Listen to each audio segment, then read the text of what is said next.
Viewers, আপনারা দেখতেছেন আমার পিচ্চি মেয়ে আপনাদের একটা মজা দেখাবে। সেটা হচ্ছে গ্লাসের ভেতরে হলদি এবং একটা মেডিসিন, কালার মেডিসিন দিয়ে গুলে দেখেন কেমন করে একটা জুস বানিয়ে নিয়েছে। দেখেন সে নিজেই অবাক, পানির ভিতরে মেডিসিনটা দিয়ে নিজেই অবাক হয়ে দাঁড়িয়ে আছে।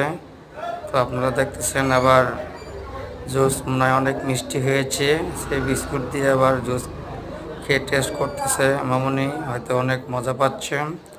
তা আপনাদের কাছে ভিডিওটা কেমন হয়েছে অবশ্যই কমেন্টে জানাবেন। মার্শাল্লাহ, আমার পিচ্চি মেয়ে মোবাইলে ভিডিও দেখে এগুলো বানিয়েছে। আবার দেখেন ডবল গ্লাসের উপরে, মার্শাল্লাহ ফাইন একটা মনোরম, অনেক সুন্দর লাগতেছে। হলুদ মনে হচ্ছে রংধনের মতো। তা আপনাদের কাছেও মনে হয় অনেক ভালো লাগবে। আবার চেয়ে চেয়ে দেখতেছে যে কেমন হয়েছে। আবার দেখেন মুখ দিয়ে ফু দিচ্ছে। মার্শাল্লাহ, এত বুদ্ধি মেয়েটার, আসলে অবাক। আপনার কাছে ভালো লাগলে অবশ্যই কমেন্টে জানাবেন। ধন্যবাদ, সবাই ভালো থাকে।